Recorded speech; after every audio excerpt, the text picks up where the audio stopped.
Il était 1 heure du matin.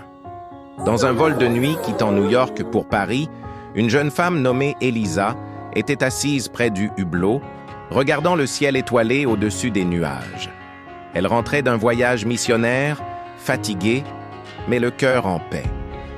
Pendant qu'elle fermait les yeux pour se reposer, quelque chose d'étrange se passait.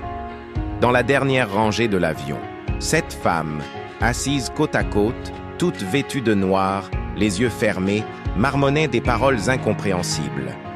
Elles avaient demandé à être placées ensemble, et depuis le décollage, elles ne s'étaient pas levées. L'une d'elles tenait une corde rouge discrètement dans ses mains.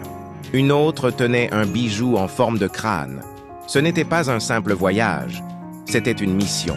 Elle murmurait « Il y a une lumière dans cet avion qu'il faut éteindre.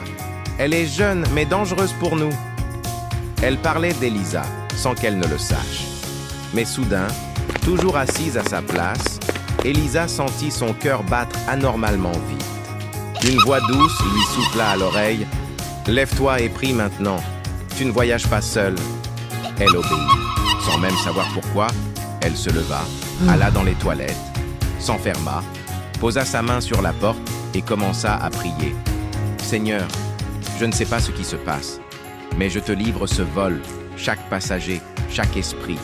Que ton feu purifie cet avion. » Pendant ce temps, à l'arrière, les 7 femmes commencèrent à transpirer. L'une d'elles cria « Quelqu'un prie! Quelqu'un a dérangé l'équilibre !» Leurs objets tombèrent, leurs voix tremblaient, et une turbulence inattendue secoua l'avion. Mais le pilote n'avait rien signalé. Ce n'était pas un problème technique, c'était spirituel. À l'atterrissage, l'une des hôtesses confia discrètement à Elisa « Je ne sais pas qui vous êtes, mais quelque chose s'est passé pendant ce vol. Vous avez changé l'atmosphère. » Elle ne savait pas tout, mais elle savait une chose. Dieu avait combattu pour elle à 30 000 pieds d'altitude.